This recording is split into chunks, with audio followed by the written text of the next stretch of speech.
I think the time is 11:30, so we may begin. Good morning, dear distinguished guests. I would like to thank you all for your participation, and it's a great pleasure for us to be with you here in our fourth and last seminar. And our presenter is Professor Dr. Teresa Franklin. Her speech is about today improving assessment. Before her presentation, I would like to introduce Dr. Teresa Franklin. Dr. Teresa Franklin is a professor emerita educational studies, instructional technology in the Padden College of Education in Ohio University, Athens, Ohio. She has a passion for teaching and learning through the integration of technology into curriculum and instruction that spans 40 years. Research interests include program evaluation and accreditation, curriculum design, examination of online learning environments, mobile technologies, virtual learning environments, and game development for digital learning. Dr. Teresa Franklin, the floor is yours.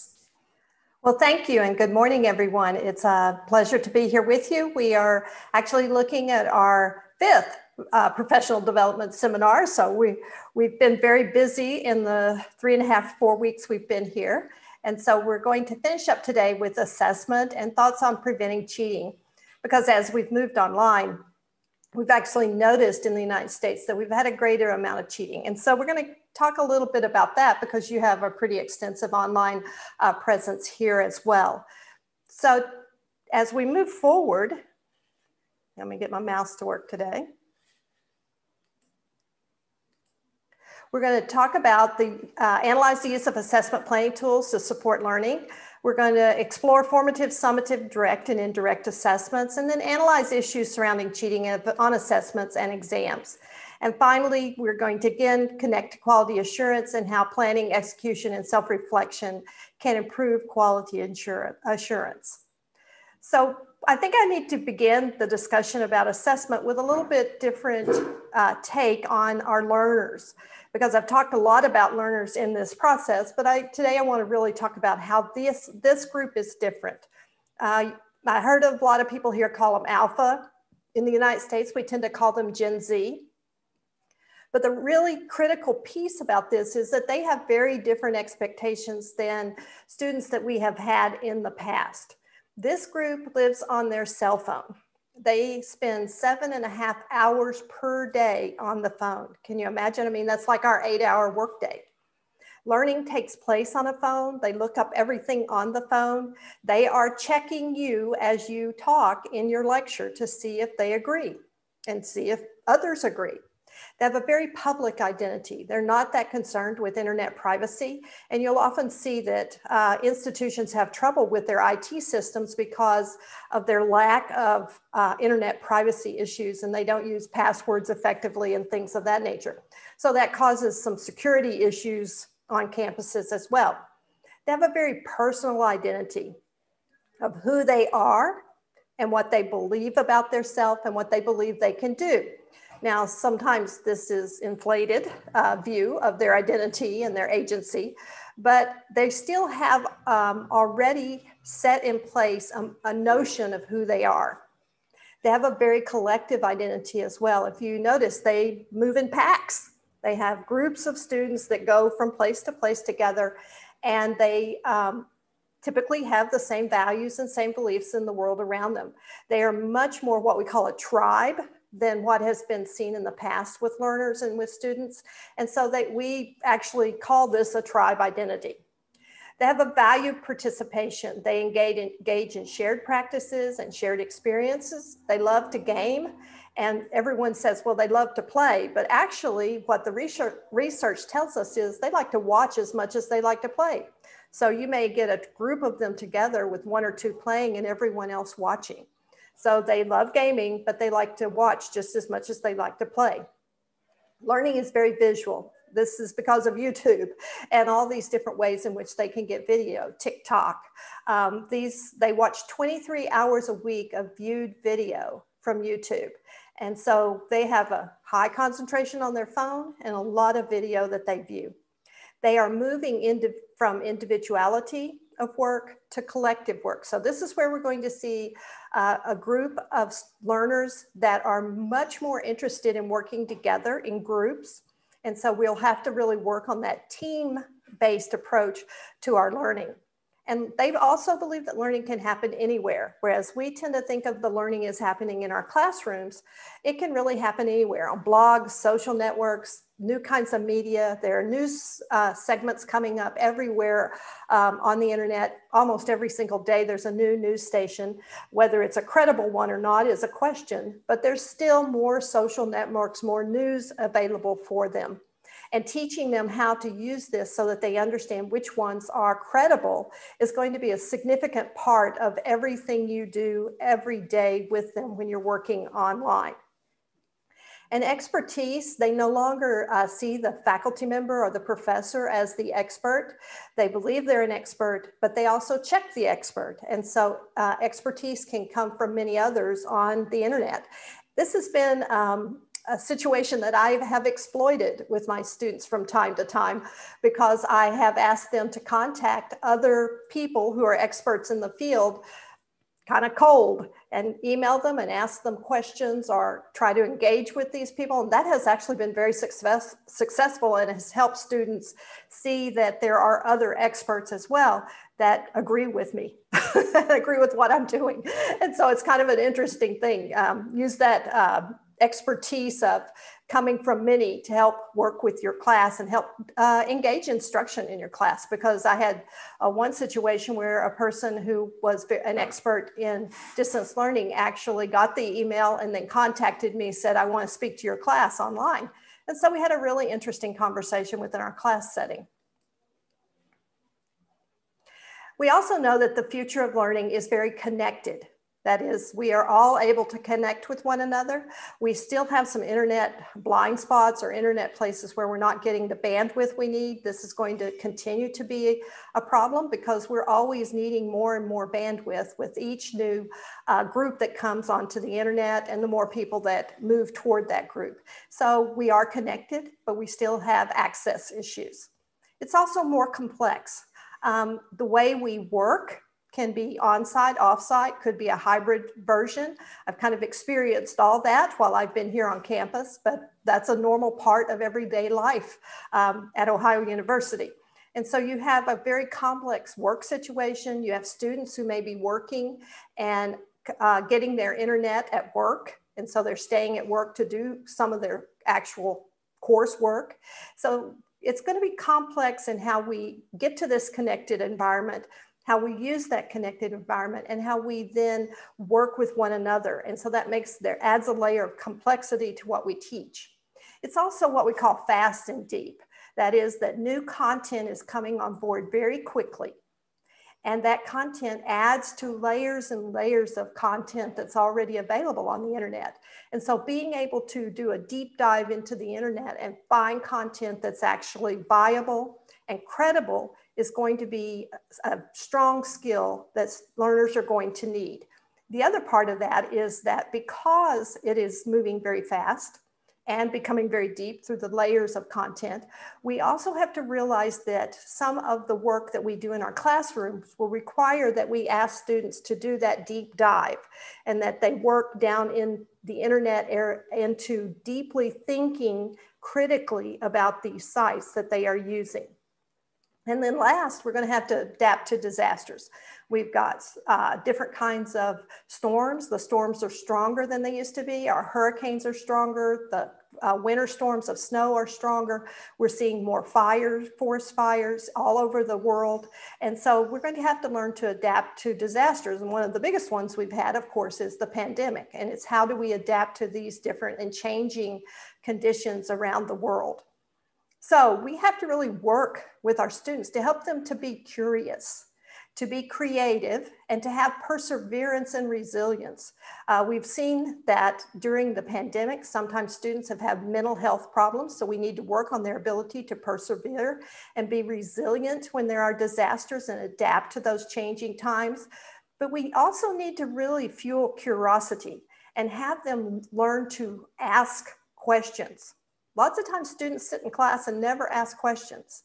They kind of just hope that it's going to, by osmosis, sink into their brain and they'll get it. But that's not the case. What makes the brain work well is questions and questioning. And so we as faculty have to improve our questioning technique. And we also have to encourage them to ask questions so that they can then use the information that they get to be more creative in what they're doing. So this is one of the reasons that your higher education government agencies are working on quality assurance.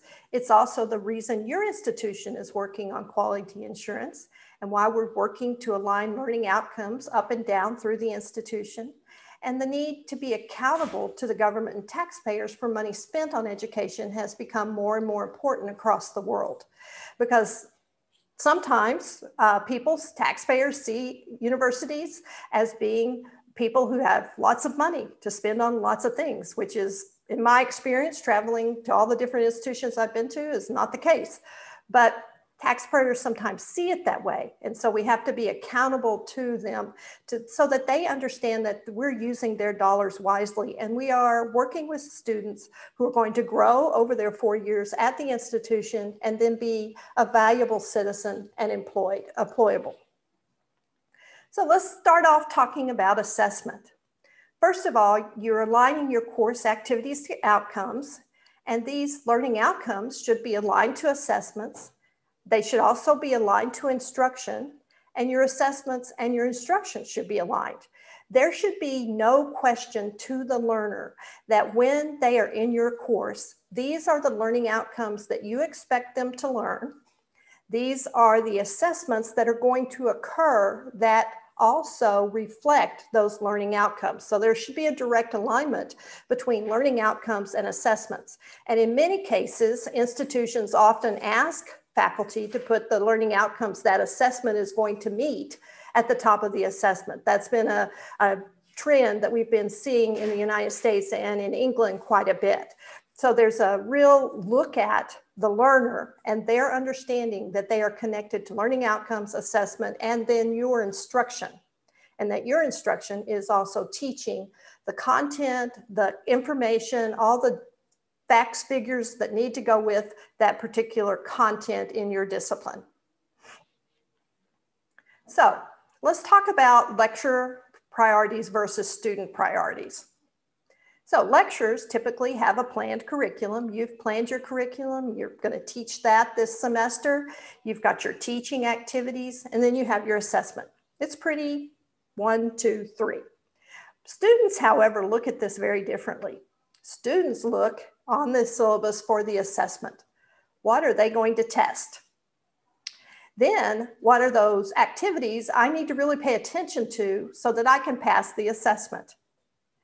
And so that becomes what we call the actual curriculum. And so the idea is that you want the planned curriculum and the actual curriculum to be the same thing. That is, when you're using your learning outcomes, that should be your actual curriculum, what you're teaching that the students know and be able to do. And so they're not beginning with the assessment, they're actually beginning with the learning outcomes so that they get the desired learning activities that will help them grow in that particular field.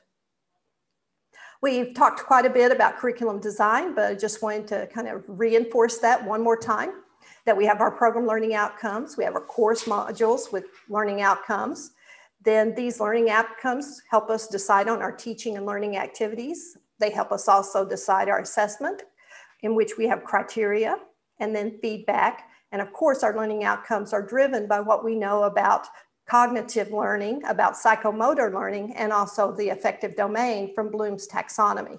So the curriculum design process really follows this kind of cycle.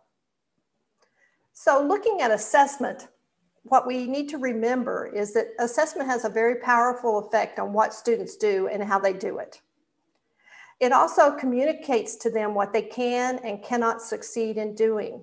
So sometimes whenever a student is assessed and they don't do well, it tells them that they're not going to be successful, when in reality, there are some steps that could have been taken to help that student be more successful. And so students stop out or drop out or leave the programs, often because they don't see themselves as being able to be successful. And that's kind of to me, that's a really sad thing, because I think that many times we don't realize the impact that our tests and the exams that we give are having on their psychological being. It can also build or it can undermine their confidence, as learners on a course are in the future and in the world. So as you see them doing well and building their confidence, they move on through the program. But those that may not have confidence because they haven't done well on a test may then begin the ones who drop out and become part of the unemployable. So we want to be sure that we are remembering that there are some psychological pieces to assessment. So contrary to what we believe, the research tells us that assessment has a greater impact on student learning than teaching, that the assessment is more critical even than the teaching in the impact. Assessment strongly influences how they respond to their studies. Do they just give up? Do they study more? Do they go talk to the faculty member to see if they can figure out ways to improve how they study?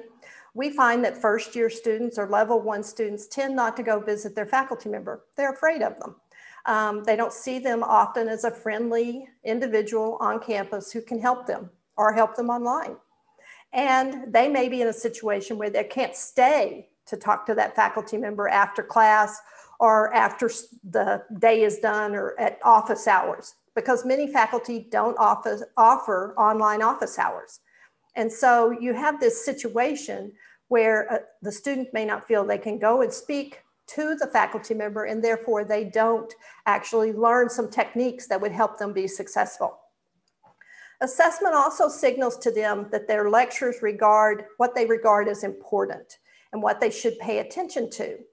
And so assessment, by giving you, when they take the assessment, they now know the things you thought were important, which may not have been the message you sent when you were actually teaching the content. It also acts as an incentive to study and to study in particular ways. So you need to be sure that as you're teaching your content, you're helping them figure out how to study the information as well. So assessment has really 3 pieces, and this is what I call the big idea about assessment. That first of all, it measures progress toward achieving those learning outcomes in the course and in the program and in the institution. So those should be connected. It also measures the achievement of those learning outcomes, because you know whether someone has partially understood the content or they've completely demonstrated that they can meet the learning outcome. So you have measurement that goes on with an individual student, a class, a program, and an institution. And then finally, it supports continuous improvement in that individual faculty members can see how they have taught by what happens with the learning outcomes. So then we can see how successful the program will be by how many learning outcomes, program learning outcomes were met. So it's a big idea that all fits together, that measures progress, achievement, and allows for continuous improvement. There is a cycle, as we've talked about many, many times during our time here, that this process occurs. It's very much like the plan, do, check, act cycle. Most of the things that have to be looked at again and again use that same cycle. But this is what I call a guiding framework for assessment. First of all, you should create your measurable outcomes. And those outcomes should then be aligned to assessment. So you look at your content, you say, these are the things students need to know and be able to do. And then you create the learning outcomes and align them to assessment so that the two go together. Then when you give the assessment, you look to see how learning occurred. Then you interpret the evidence to see, one, did I write a question that was kind of weird, that didn't make any sense to the student? Or was this a really good question and I didn't possibly spend as much time on it in class as I needed to, and so there was a lot of misconceptions there? Or is it a really good question and I just need to hit it again as a follow-up to remediate that particular topic? So you look at all of your assessment items. When you give a test, you look at the items and say this, and do an item analysis to see how that item behaved with all the others and across the class. So item analysis is a really important piece of really aligning your assessments to your learning outcomes to see what works and what doesn't. Then after you've looked at your item analysis, or you've looked at if you have open-ended questions, you've looked at the themes that you've gathered from those open-ended questions, you're going to see, do I need to improve the assessment? Are some things I missed and didn't ask on the assessment that I needed to? Or maybe there are things I asked on the assessment that we can get rid of.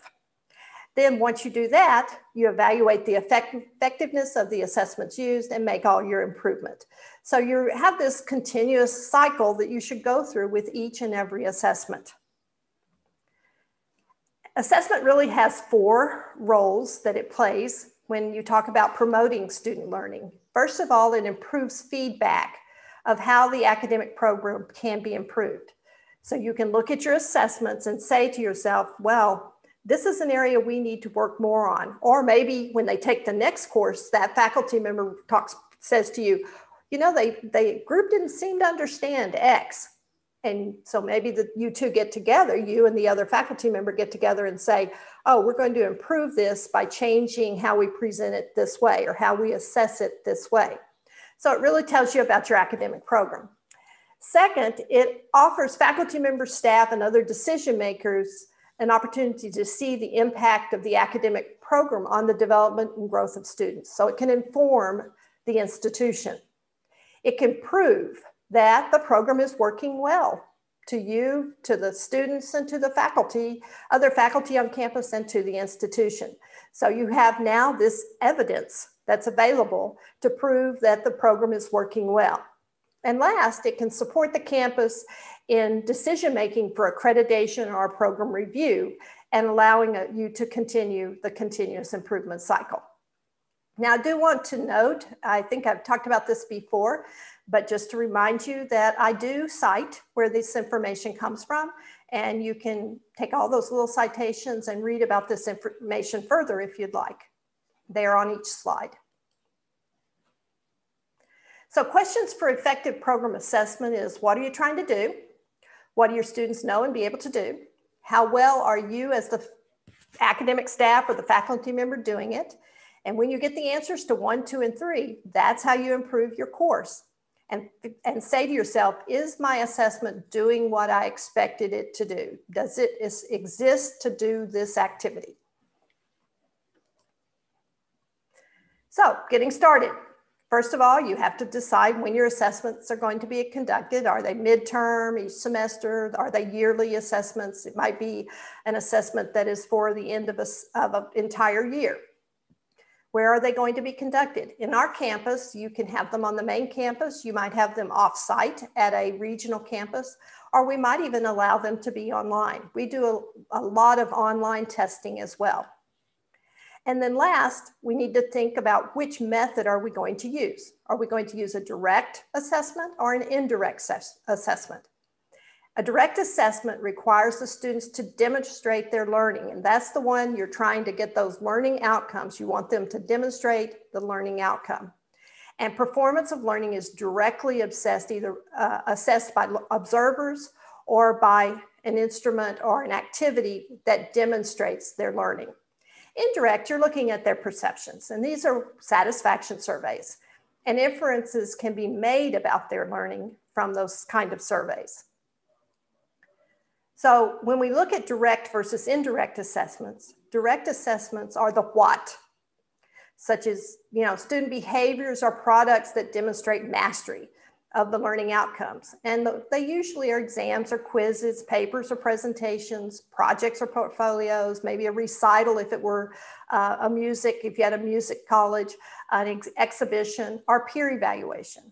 And indirect, of course, are the self-reflection essays, which really have great value in a course. Self-report surveys, interviews, focus groups, reports by alumni, employers, and etc. And so most of us as faculty members are going to stick with these direct measurements. But the reality is that these indirect can actually give us some insight in the perception of what the student is doing and what they think about the activity they're participating in. There are two types of direct assessment, formative and summative, and most of you have many, many times heard about formative and summative, but formative is to promote learning, and it's really used to provide feedback so that you can modify teaching and learning activities. We often talk about we're giving feedback to our students, but feedback comes to you as the faculty member just as much as it does to the student. So it's to promote learning. And summative is your evidence of learning, and it's really looking at student competence or program effectiveness. So these are the two types of direct assessment. Assessment monitors progress, it diagnoses student needs, and it identifies area of concern. And it may be that the concern is not just for an individual student, but it might be for the group as a whole. Someone the other day asked a question about, well, we've redone our learning outcomes and realized we need to teach X. Well, we've not taught that before, but we're going to have a whole group of students that will soon graduate without that information or without that content. What do we do? That would be an example of where they've used the learning outcomes to identify the progress of a group as a whole, that they need to be somehow taught that information and have access to that information and learn that information before they graduate. So this is an area where you might use tutorials, you might use mentoring, you might also use a short-term seminar for a day or two that helps them gain that information that they missed because when you looked at your learning outcomes, they didn't align anymore. Formative assessment tells you who's not understanding, misconceptions that you need to address, what are the individual student strengths and needs, what feedback should you give them, what adjustments do you make to instruction, do you group the students in a certain way? Lots of times when there are students who aren't quite getting it, you may put them together and help work with them in a little time after class or in a mentoring session or an office setting where you work with just that group to help strengthen them so that they can move on in the class successfully. And then you may have accommodations that you need to make because a student is blind or a student has hearing issues. So you may have to differentiate your instruction so that you can accommodate those with specific learning issues. From the student, they really want to maximize their potential for improvement. So what happens to them with feedback is that you give them a concept that is similar to yours. So as you're teaching and as you're giving them feedback, they see your concept of this topic and they begin to own that same concept. And that's how you disperse that information to them and make it their own. You can also monitor they can monitor the quality of what's being produced and the act of production itself. So when they make a mistake and you correct it, then they now know that that's an issue and they need to be careful when they do this process again. It also tells the others, as you give feedback on this sort of thing, that others need to watch out as well. And it also gives them a repertoire of strategies they can use for learning. So when you are doing formative assessment, probably the biggest problem is we're not always explicit. You really need to tell them why you're giving this assessment, and you need to be transparent in your teaching and model what you're teaching and discuss it. Not just present it, but actually model it. So be explicit because you want the students to own the content. That way they are responsible for their own learning. Also, formative assessments should have a lesser role in grades, and it should tell you about the understanding of the materials, and it should have students say to themselves, what questions do I still have about this material? So really want to, as part of formative assessment, have that ownership in which students take responsibility, or what we call self-directed learning. They take responsibility for their own learning. So why summative assessment? Well, we at some point have to evaluate student learning and their skill acquisitions and their academic achievement, because we don't want them to graduate without some sort of evaluation that tells us how well we did our job as a program. So you may have these at different points in the year, but at the end, you should have an accumulation of evaluations that tell you this student is ready to graduate and that they are able to know and do the things you expected from your program. There are really three major criteria for summative assessment. They determine what the student has learned and expected to learn, and they also tell you the degree to which they learned it. It gives a conclusion to a specific instructional period, so you kind of have a cut where you've evaluated, and then it records scores or grades that factor into their permanent academic record, which is all three things we're very used to doing with summative assessment. Again, when you're doing summative assessment, you need to discuss the learning outcomes of each assignment and each assessment so that the assignment that you gave them connects to the assessment that you're going to give them that will be summative, because you're using these assignments to model what you're trying to teach.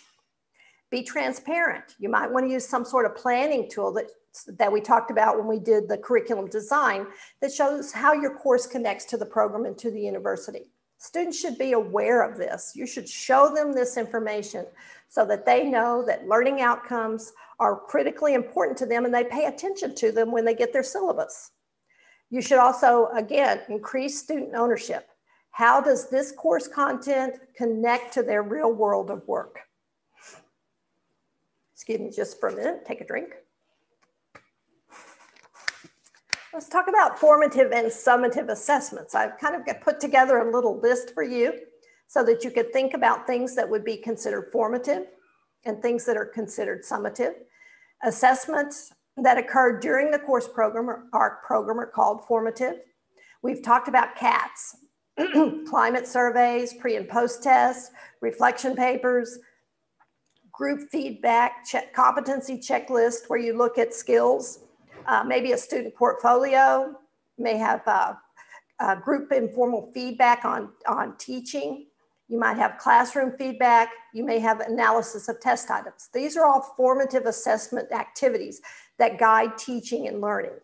Summative, they're the ones that are at the conclusion of a course or a program. These are exams, quizzes, final exams, worksheets, clinical evaluations, papers, projects, skill competencies, maybe a practical exam, graded assignments, thesis, dissertation, capstone project. So you can see that the formative ones help you kind of check where you are. Summative says, here's what we know and are able to do at the end. So I wanted to, first of all, talk about just some assessment strategies that we have used for lectures. I have a bunch of these, but there's not enough time to give you all of them. So what I'm going to do today is look at 3 of them that may help you and help you think about things that you could do in a large lecture or a lecture that's over 40 people, 35 to 40 people, a larger lecture, and maybe in a class of a lecture of 100, whatever. These are large lecture strategies. And the really interesting thing is if you're interested in more examples, I will be happy to send you documents that have examples and how to implement them in your course setting. So the first one is a didactic discussion. We call it Think, Pair, Share. This is a CATS. It's very quick, requires very little work on the part of the faculty member. So you present a question to your students, such as the one I'm going to present to you. How can you improve lecture instruction? And you'd give them a few minutes to think about it, the question. Then you would say, okay, take the person next to you and talk to them about what your ideas are and what their ideas are. So now you've thought about it, you're sharing it, you're paired together with someone, and then you're going to share it with others. So now you would then randomly call on people around the lecture hall to actually tell what they think is the answer or think might be a solution to your question. This is a very quick one, takes about 10 minutes to do it well. And so this can be used in a very large setting. So think, pair, and share. Give them a question, ask them to think about it for 2 minutes, then talk to their neighbor about it for 3 or 4 minutes, then share with the group for the next 6 minutes. Think, pair, and share.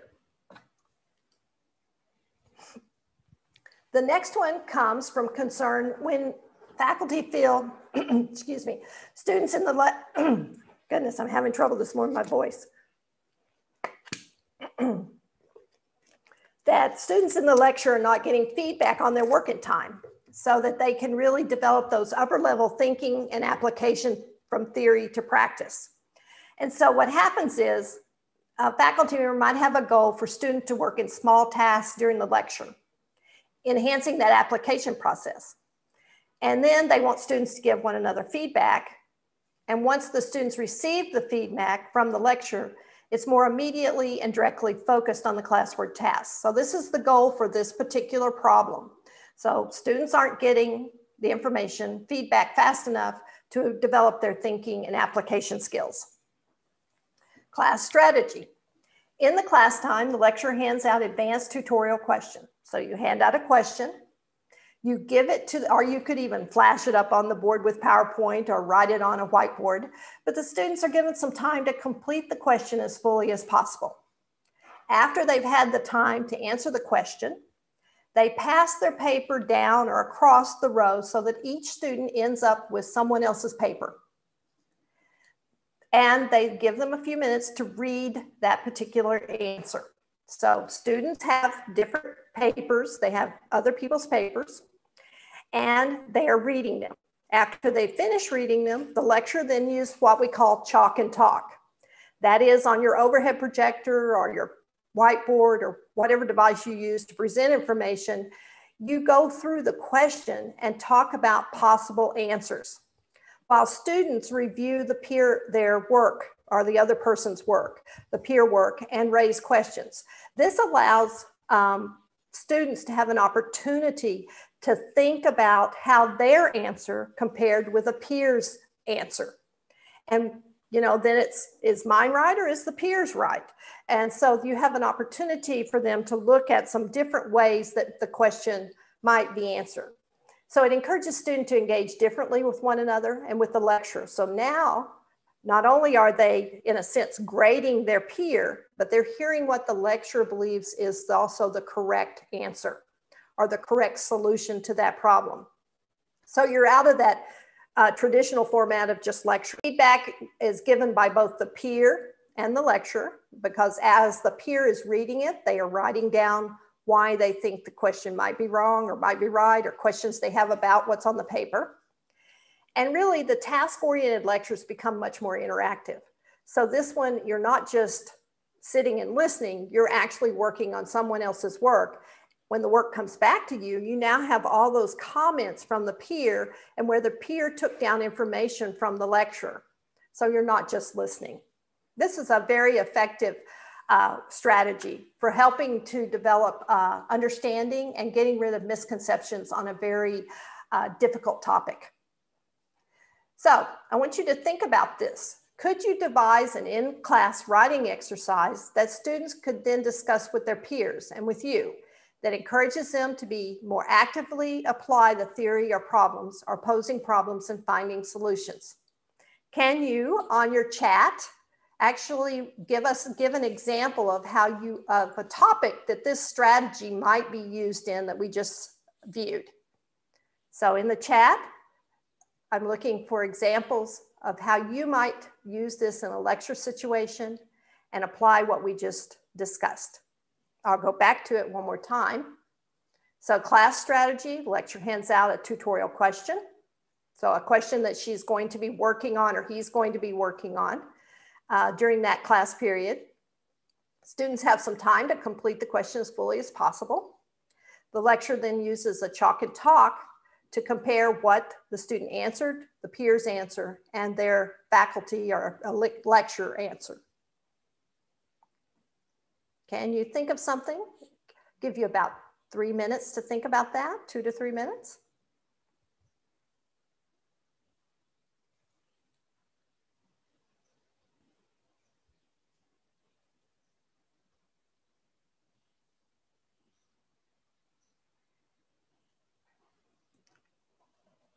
And remember that the chat is at the top of your screen where the 3 little dots are.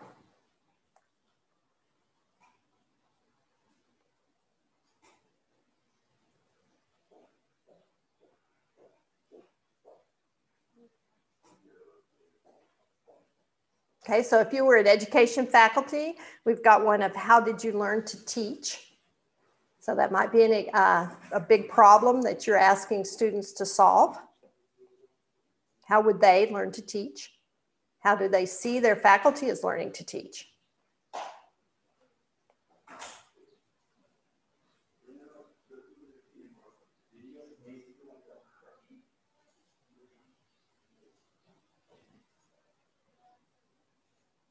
You do realize that you could directly send me the information if you don't want everyone else to see it.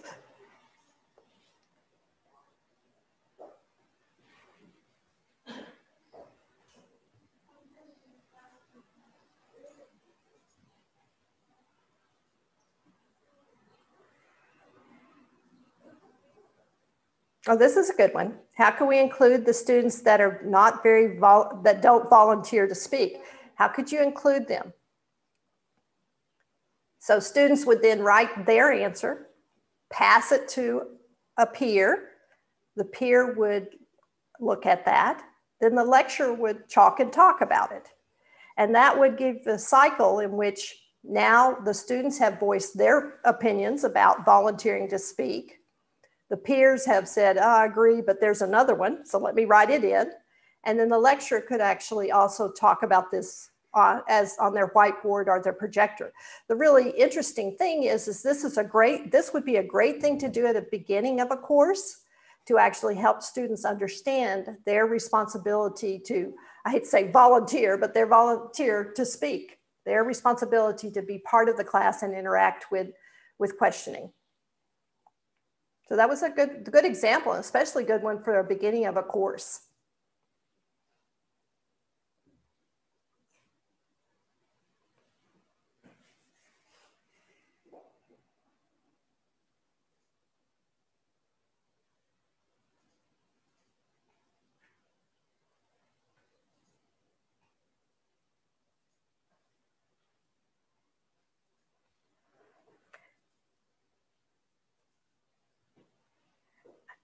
How do you know how to define and reveal a problem of motivation and violation in distance learning environment?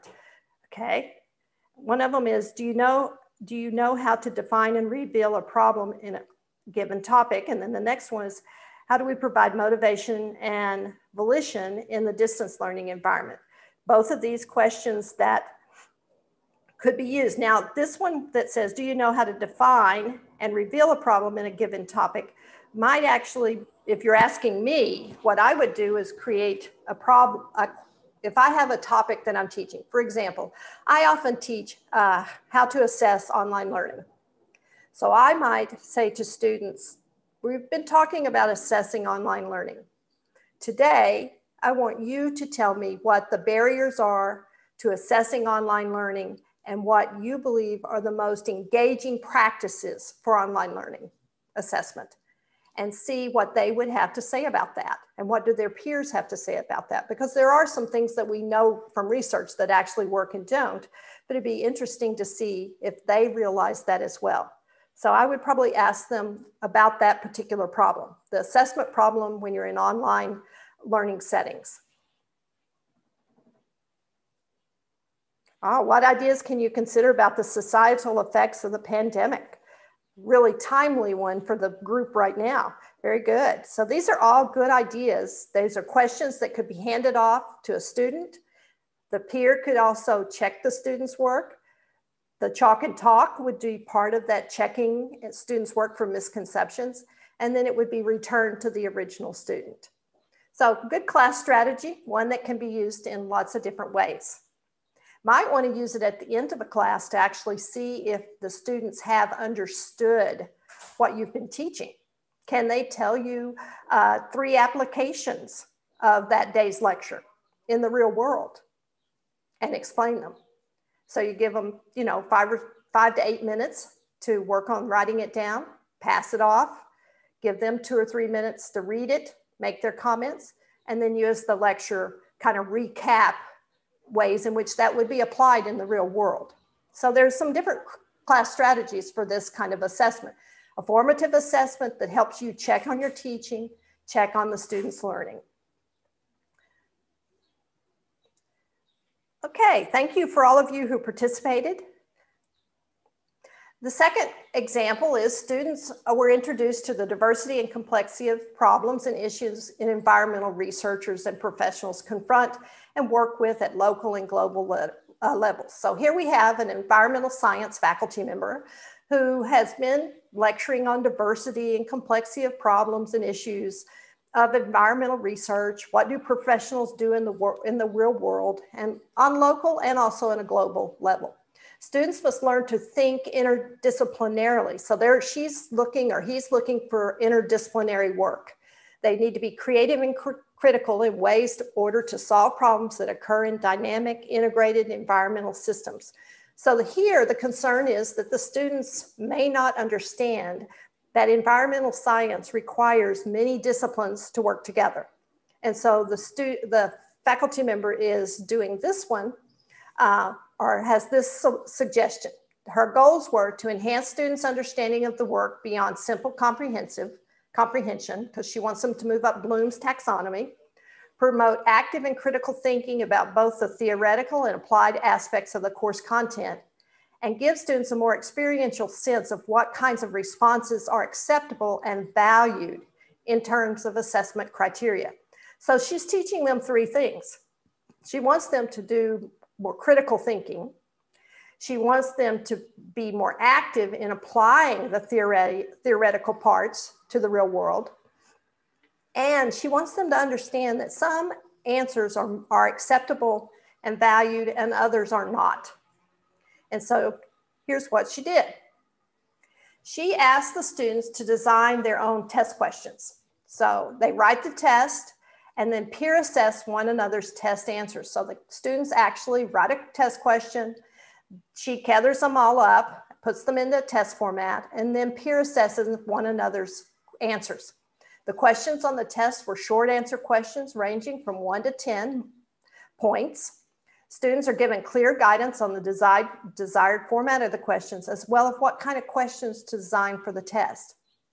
During lecture periods, students are provided with materials such as notes, textbooks, divided into small groups to develop these test questions. Kind of a little more.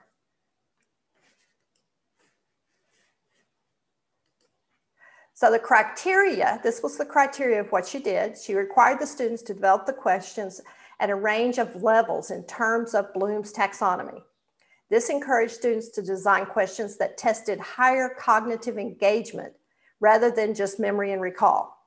Then she designed the questions and required them to, they designed the questions and then required them to make judgments by weighing up evidence or applying conceptual knowledge to a concrete problem. While the students worked in the group, the lecturer moved among the groups to give them input and suggestions, and she actually gave them a rubric criteria to help them monitor how well their questions were being developed. And she explained the rubric before the activity began. The process of developing the questions required the students to engage with peers in debates about the wording and also the content of the test questions, as well as what the expected responses would be for the answers. Designing the questions was active, formative, and challenge assessment task in and of itself. So then after that was done, they actually took the test. The teacher took all their materials, created the test, and they took that test. In the following day, or after she had graded them, in a practical session after the test had been written, the lecturer gave the test back to the students. And she gave them back to different students. You didn't get your own test back, you got a different test. And the peers then marked the test as well. So it was her grading and then peer grading, ensuring that no one received their own test. The students then marked each other's test and gave it a grade. They again used the rubric and provided basic feedback. Then they got their own test back. Following that, she went through the test questions with the students and gave them an opportunity to review their test and address errors or misunderstanding. So in this cycle, the students created the test questions. The teacher then took them, created them into a test. That after they took the test, she allowed them to peer evaluate each other's papers, then return the paper to the student so that the student then got to see the peer remarks, the lecturer's remarks, and to see where they may have had misunderstandings. So the testing process takes a little longer because they're doing a formative assessment to begin with, and then doing a summative assessment afterwards.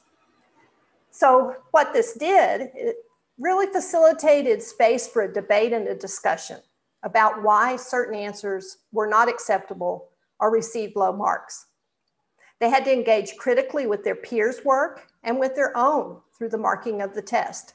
So not only were they judging their peers, but then their peers were judging them. The assessment was both formative in the process of developing and debating the test questions, and summative in the final mark that became the grade. So what does it do? It actively engages students in designing or developing assessment tasks and seeing what students regard as acceptable questions and answers that a lecturer might ask them and the answer that might be given. It guides them toward a better understanding of their learning, and it really has a very positive impact on students' learning and engagement because they feel that they understand how they got the mark they got on the assessment. So your task in the chat box, what are barriers to changing assessment methods? Share those with me for a few minutes. Give you about 3 minutes. What are some of the barriers to changing assessment methods? My first one would be time. Having time to make sure that you can do these things. Yes, we all have habits. We like to do it a certain way. We have large numbers of students. Well, actually all of these, I have some other methods that I could share with you. If you'll email me, I'll be happy to give you the handout that tells about all these different kinds of assessment methods. And yes, some of them are for huge lectures. And these particular ones that I've shown you today actually have been used in lecture classrooms of 150. So all three of these examples I've given you here are about 150 students.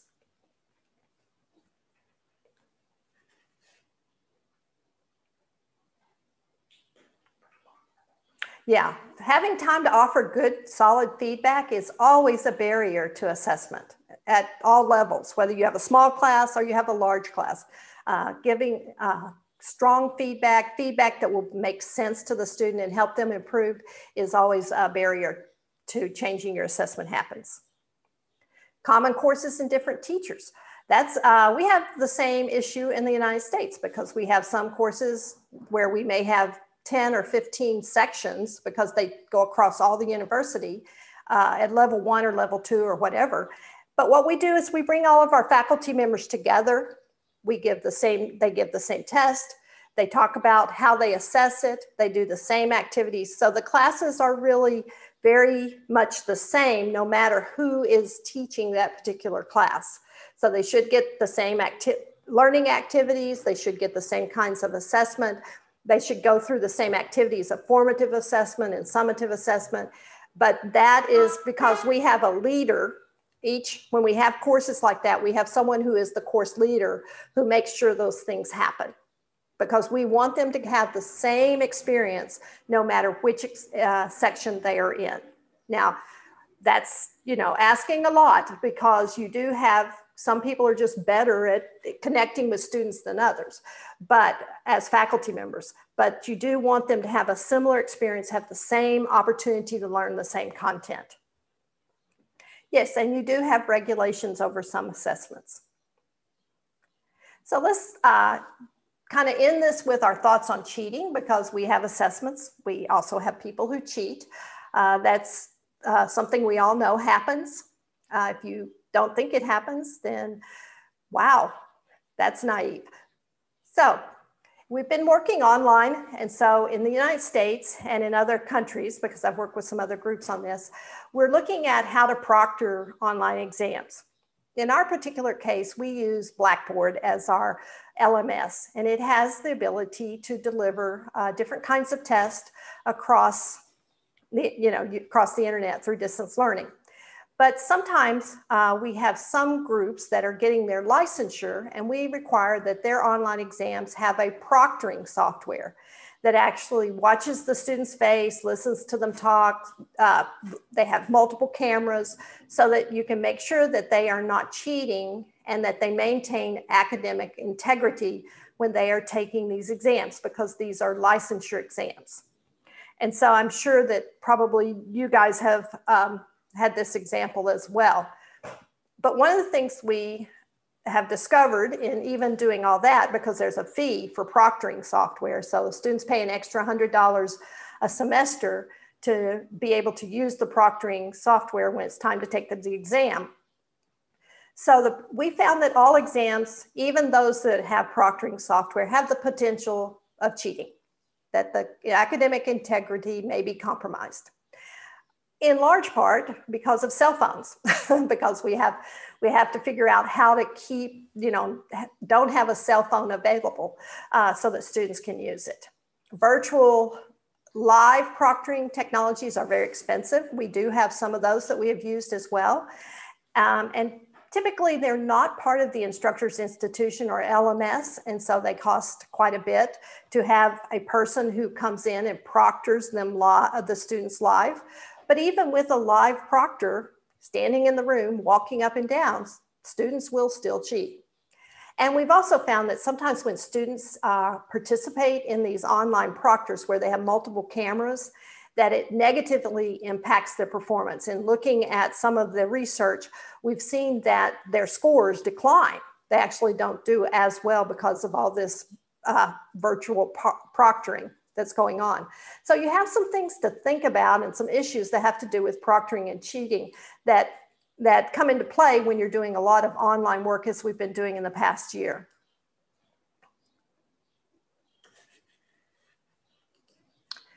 So some ways to slow down cheating. First of all, when you give out your syllabus and when you talk about a test or a lab or whatever, you need to tell them clearly what your expectations are and what the outcomes or consequences are if they cheat. And you need to be very clear about that and remind them upon multiple occasions as you have assessments, and especially at the end when you have the summative exam. You also need to make clear, can they use old exams? So if there are old exams that students have collected up and are passing around, is that okay? Or do you consider that cheating? Old lab reports, other documents that maybe they've gotten from a friend, an older friend that took the course a year before. So you need to be sure that you explain to them what you believe about cheating and using old content, old materials. We have our students really sign an academic integrity contract. And this contract tells them, they sign when they enter the institution as a year one student, and they sign the document that says, I will not cheat. And I understand what the consequences are of my cheating.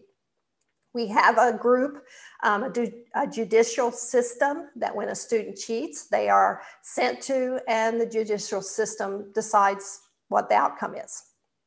Creatively remind them about academic integrity by using some of the videos that are on YouTube. There's some great ones that are actually quite comical that hit home, I think, to this age group of students and about academic integrity.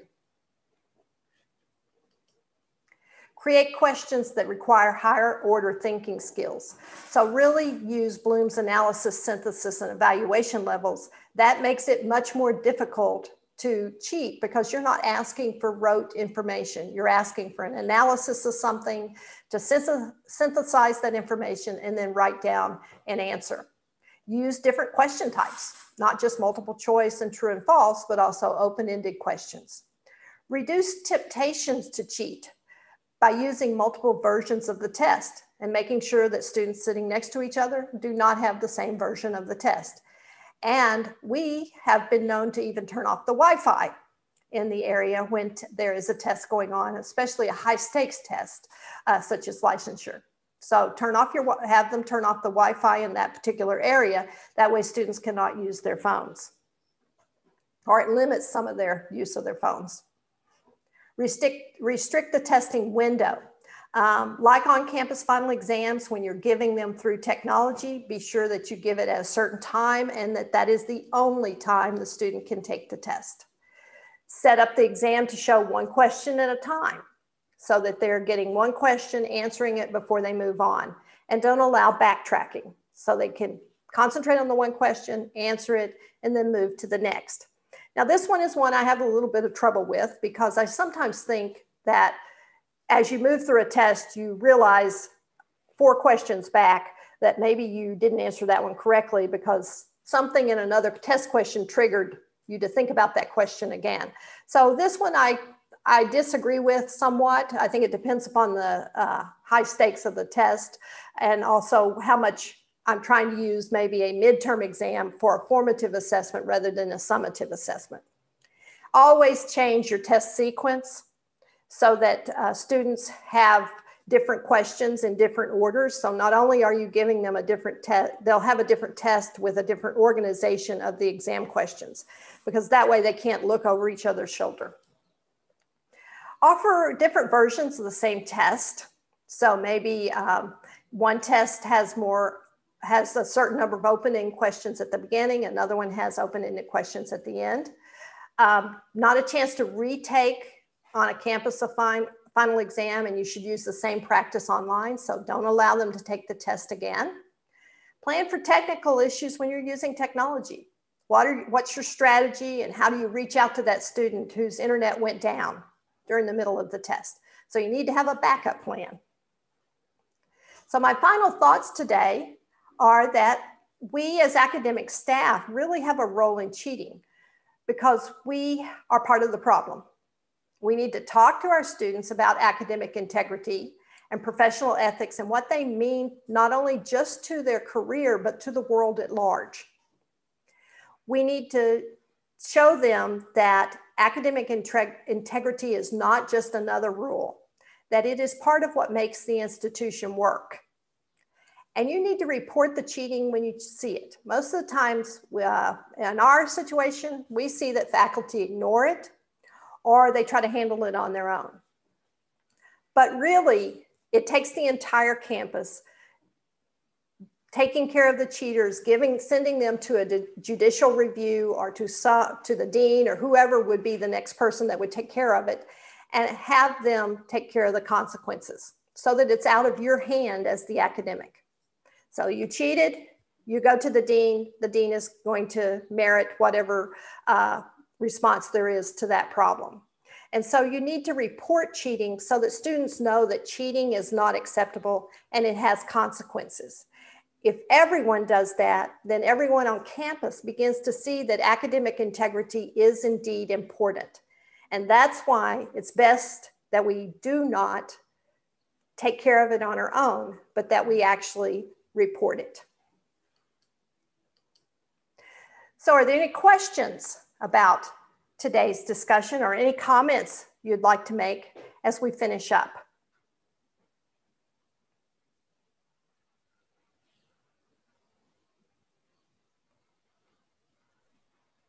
On the chat box, there's any questions, Dr. Teresa. Maybe our participants has sent directly to your chat box. Could you please? Yes, I have a few directs, but I think I've answered them to them. So. Okay, let me check the hands raised. I think no. Okay, well, I think everyone's ready for lunch. I think so. So we will send you on your way. If you think of a question later, you can always email me. My email address is there if you want any information that I provided today, or if you want some of the handouts I talked about, I'll be happy to send them your way. Just email me. Thanks a lot and have a great afternoon. Bye-bye. Thank you very much, our participants. It was our last professional development seminar, and tomorrow we have the final presentation. We are looking forward to seeing you in our last final presentation, which is gonna be exit discussion for quality assurance in S2. We are looking forward to see you. Bye-bye. Okay, bye-bye.